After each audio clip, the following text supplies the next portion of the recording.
Hi friends, welcome to கதம்ப சமையல். இன்னைக்கு நம்ம கதம்ப சமையல்ல சூப்பரான நெத்திலி மீன் குழம்பும் நெத்திலி மீன் வறுவலும் எப்படி பண்றதுன்னு பார்க்க போறோம். ரொம்ப ஈஸியான ரெசிபி தான். வீடியோக்குள்ள போறதுக்கு முன்னாடி நம்ம சேனலை ஃபர்ஸ்ட் டைம் பார்க்கறவங்க கீழ இருக்க subscribe பட்டனை பிரஸ் பண்ணிட்டு பக்கத்துல இருக்க bell பட்டனையும் பிரஸ் பண்ணிக்கோங்க. அப்பதான் நான் போடுற வீடியோலாம் உங்களுக்கு உடனே நோட்டிஃபிகேஷனா வரும். வாங்க டக்குன்னு வீடியோக்குள்ள போயிடலாம். இப்போ கொஞ்சம் மீன் மட்டும் நான் கழுவி தனியாக எடுத்துக்கிட்டேன். இது வறுவலுக்காக இப்போ மசாலா மட்டும் போட்டு நம்ம அதை ரெடி பண்ணி வச்சுக்கலாம். இது ஒரு அரை மணி நேரம் ஊறிச்சுன்னா பொரிச்சு எடுக்கும்போது நல்லாயிருக்கும். அந்த மசாலாலாம் இறங்கி சாப்பிட்றதுக்கு நல்லா டேஸ்ட்டாக இருக்கும். அதில் 1 டீஸ்பூன் மிளகாய்த்தூள், வீட்டில் அரைச்ச மிளகாய்த்தூள் தான் நான் சேர்த்துருக்கேன். நீங்கள் தனித்தனியாக சேர்த்துக்கிற மாதிரி இருந்தீங்கன்னா அரை டீஸ்பூன் மிளகாய்த்தூள், 3/4 டீஸ்பூன் தனியாத்தூள் சேர்த்துக்கோங்க, சரியாக இருக்கும். 1/4 டீஸ்பூன் மஞ்சள் தூள், 1/4 டீஸ்பூன் மிளகுத்தூள், அரை டீஸ்பூன் அரிசி மாவு, அரை டீஸ்பூன் கார்ன்ஃப்ளவர், இந்த மீனுக்கு தேவைக்கு ஏற்ற அளவுக்கு உப்பு, அரை டீஸ்பூன் இஞ்சி பூண்டு மசாலா, புளிப்பு டேஸ்ட்டுக்காக கொஞ்சம் லெமன் புழிஞ்சு விட்டுக்கலாம். இதெல்லாம் சேர்த்து நல்லா கலந்து விட்டுறலாம். இதை நல்லா கலந்து ஒரு அரை மணி நேரம் வச்சிட்டிங்கன்னா ஃப்ரை பண்ணலாம். நல்லா சூப்பராக இந்த மசாலாலாம் நல்லா இறங்கி சூப்பராக ரெடி ஆகிடும். அப்புறம் ஃப்ரை பண்ணி எடுத்தோன்னா நல்லா டேஸ்ட்டாக இருக்கும் மீன். அவ்வளோதான், நல்லா கலந்து விட்டாச்சு. இப்போ இதை எடுத்து வச்சிடலாம். அடுத்தது மீன் குழம்பு பண்ணுறதுக்கு தேவையான ஐட்டம்ஸ் என்னென்னு சொல்லிடுறேன். இந்த சைஸில் ஒரு 3 தக்காளி எடுத்து வச்சுருக்கேன். பூண்டு, வெங்காயம், சின்ன வெங்காயம் எடுத்து வச்சுருக்கேன். இப்போ இது எல்லாத்துலேயும் பாதி பிரிச்சுக்கலாம். இந்த வெங்காயத்தில் பாதி வதக்கி அரைக்கிறதுக்கு, மீதி பாதி தாளிச்சிக்கிறதுக்கு. அதே மாதிரி பூண்டுலேயும் பாதி வதக்கி அரைக்கிறதுக்கு, பாதி தாளித்து விட்டுக்கிறதுக்கு. தக்காளியும் வதக்கி தான் அரைக்க போகிறோம். இப்போ குழம்பு நம்ம பண்ணிடலாம். 1 டேபிள் ஸ்பூன் எண்ணெய் ஊற்றிக்கலாம். எண்ணெய் கொஞ்சம் காஞ்சதும் உரிச்ச வெங்காயம், சின்ன வெங்காயம் சேர்த்துக்கலாம். அதோடவே பூண்டும் சேர்த்துக்கலாம். சேர்த்து இது நல்லா வதக்கிக்கோங்க. நல்லா அந்த வெங்காயம்லாம் சாஃப்டாக ஆகணும், அந்தளவுக்கு நல்லா வதக்கிக்கலாம். இப்போ வெங்காயம் ஓரளவுக்கு வதங்கிடுச்சு. இந்த டைமில் நம்ம தக்காளி எடுத்து வச்சுருந்த 3 தக்காளியை அப்படியே ரஃப்பாக கட் பண்ணி சேர்த்துக்கலாம். சேர்த்து இதையும் நல்லா வதக்கிக்கலாம். தக்காளியில் நல்லா சாஃப்டாக ஆகிற அளவுக்கு நல்லா வதக்கிக்கலாம்.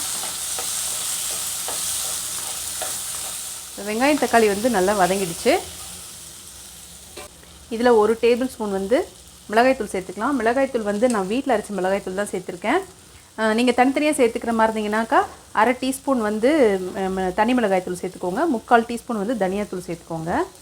அதோட ஒரு 1/4 டீஸ்பூன் மஞ்சள் தூள், அரை டீஸ்பூன் மிளகுத்தூள், 1/4 டீஸ்பூன் கரம் மசாலா.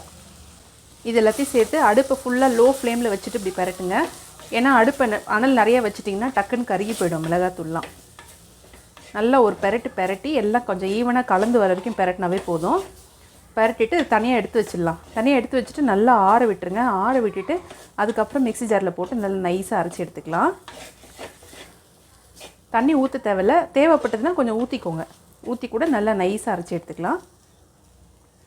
இப்போ அதே வானலில் 3 டேபிள் ஸ்பூன் எண்ணெய் ஊற்றிக்கலாம். நான் 3 டேபிள் ஸ்பூன் ஊற்றிக்கிறேன். எண்ணெய் கொஞ்சம் காஞ்சதும் சும்மா ஒரு 1/4 டீஸ்பூன் வெந்தயம் போட்டுக்கலாம். அதில் ஒரு 5-6 மிளகு சேர்த்துக்கலாம். இதில் நம்ம நறுக்கி வச்சுருந்த சின்ன வெங்காயம், பூண்டு 2த்தையும் சேர்த்துக்கலாம். சேர்த்து இது நல்லா வதக்கி விட்டுருங்க. வெங்காயம் பூண்டு நல்லா சாஃப்டாக வதங்கணும், அந்தளவுக்கு வதக்கிக்கலாம். இது வதங்கிறதுக்காக கொஞ்சமாக உப்பு சேர்த்துக்கிறேன். அது கூட ஒரே ஒரு பச்சை மிளகாய் சேர்த்துக்கலாம். பச்சை மிளகாய் நல்லா ஒரு வாசனை கொடுக்கும் குழம்புக்கு, அதுக்காக ஒரு பச்சை மிளகாய் சேர்த்துக்கலாம். இப்போ இந்த வெங்காயம் பூண்டெல்லாம் நல்லா வதங்கிடுச்சு. இதில் நம்ம வதக்கி அரைச்சிக்கிட்ட இந்த விழுதை சேர்த்துக்கலாம். ஜாரையும் அலசி கொஞ்சமாக தண்ணி சேர்த்துக்கலாம். சேர்த்து இது நல்லா கலந்து விட்டுக்கலாம். நம்ம நல்லா கலந்து விட்டுட்டு இது அப்படியே ஒரு கொதி வரட்டும். ஒரு கொதி வந்ததுக்கப்புறமா நம்ம புளி கரைச்சல் இதில் சேர்த்துக்கலாம். இப்போ பார்த்திங்கன்னா குழம்பு நல்லா கொதிக்க ஆரம்பிச்சிருச்சு. இந்த டைமில் ஒரு மீடியம் சைஸ் தக்காளி அளவுக்கு புளியை ஊற வச்சு கரைச்சி வச்சுருக்கேன். அதை நம்ம இதில் சேர்த்துக்கலாம்.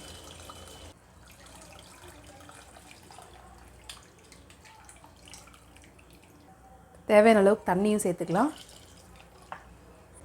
உப்பும் தேவையான அளவுக்கு சேர்த்துக்கலாம். முன்னாடி வெங்காயம் வதக்கிறதுக்காக மட்டும் கொஞ்சமாக சேர்த்துருந்தோம் இல்லையா, அதனால் உப்பும் தேவையான அளவுக்கு சேர்த்துக்கலாம். இதோட ஒரு 2-3 கொத்து கருவேப்பிலை சேர்த்துக்கலாம். சேர்த்து இது நல்லா கலந்து விட்டுக்கோங்க. குழம்பு திக்காக இருக்க மாதிரி இருந்ததுன்னா கொஞ்சம் தண்ணி கூட இன்னும் கொஞ்சம் சேர்த்துக்கலாம். ஏன்னா வந்து இது நல்லா கொதித்து சுண்டி வரணும். அதனால் தண்ணி கொஞ்சம் சேர்த்து ஊற்றிக்கலாம். இப்போ குழம்பு நல்லா கொதிக்க ஆரம்பிச்சிருச்சு பாருங்கள். இப்போ வந்து இது மூடி வச்சிடலாம். இது வந்து ஒரு 6லேருந்து 9 நிமிஷம் அப்படியே கொதித்து வரட்டும். குழம்பு திறந்து பார்த்துடலாம். குழம்பு நல்லா சூப்பராக சுண்டி வந்துருச்சு பாருங்கள். இந்த டைமில் நம்ம மீன் வந்து சேர்த்துக்கலாம். மீன் போட்டதுக்கப்புறம் நிறைய கிண்டக்கூடாது, உடஞ்சிரும். அதனால் மீன் போட்டுட்டு ஒரு 2 நிமிஷத்தில் அடுப்பை ஆஃப் பண்ணிடலாம். அதுவும் சட்டியில் செய்கிறோம் இல்லையா, அதனால் அந்த சட்டி சூட்லேயே இன்னும் நல்லா வெந்துடும். அதுக்கப்புறம் மெதுவாக நம்ம எடுத்து பார்க்கலாம் எப்படி இருக்குன்னு. மீன் போட்டுட்டு அப்படியே லைட்டாக அப்படி கலக்கி விடுங்க. மீன் நல்லா மூழ்கிற அளவுக்கு மட்டும், ஏன்னா அப்போ தான் நல்லா வெந்து வரும். லைட்டாக அப்படி கலக்கி விட்டுறலாம். இப்போ அடுப்பு மூடி ஒரு 2 to 3 மினிட்ஸ் அப்படியே இருக்கட்டும். 2 நிமிஷம் கழித்து பார்க்கலாம். திறந்து பார்த்துடலாம். 2 நிமிஷம் ஆயிடுச்சு. எல்லா கறி சூப்பராக வெந்து வந்துருச்சு பாருங்கள். மீனெல்லாம் நல்லா வெடித்து நல்லா சூப்பராக வெந்திருக்கு பாருங்கள். எவ்வளோ அருமையாக வெந்திருக்கு. அவ்வளோதான், குழம்பு வந்து ரெடி ஆகிடுச்சு. இப்போ அடுப்பு ஆஃப் பண்ணிவிட்டு இதை வந்து வேறு அடுப்பை எடுத்து வச்சிடுறேன். வறுவலுக்கு ரெடி பண்ணிக்கலாம். இப்போ இதில் கொஞ்சம் எண்ணெய் ஊற்றிக்கலாம். எண்ணெய் வந்து நிறைய தேவைப்படாதுங்க, கொஞ்சமாக இருந்தாலே போதும். மீன் வறுத்ததும் எடுத்து வைக்கிறதுக்கு வெங்காயமும் எலுமிச்சம்பழமும் ரெடி பண்ணி வச்சுட்டேங்க. எண்ணெய் காஞ்சிடுச்சு. இப்போ அதில் அப்படியே ஒரு மீனாக நம்ம போட்டு எடுத்துடலாம்.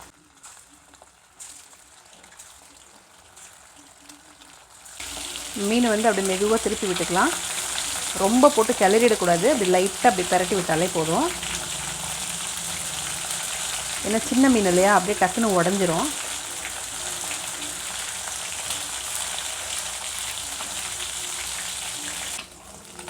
மீன் நல்லா வெந்துருச்சு. எண்ணெயிலேருந்து எடுத்துடலாம்.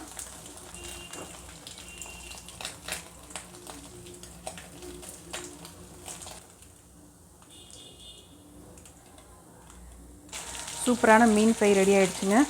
அவ்வளோதான், நம்மளோட லன்ச் வந்து ரெடி. இப்போ போய் நல்லா சூப்பராக ஒரு பிடிக்க வேண்டியது தான். ரொம்ப சிம்பிளான ரெசிபி தான், ரொம்ப டேஸ்ட்டாக இருக்கும். அதுவும் சூடாக சாதத்தோடு போட்டு சாப்பிடும்போது ரொம்பவே டேஸ்ட்டாக இருக்கும். கண்டிப்பாக செஞ்சு ட்ரை பண்ணிவிட்டு எப்படி இருந்ததுன்னு எனக்கு கீழே கமெண்ட்டில் போடுங்க.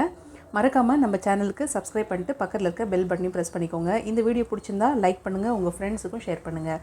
இன்னொரு நல்ல ரெசிபியில் பார்க்கலாம். தேங்க்யூ. தேங்க்ஸ் ஃபார் வாட்சிங். Bye friends.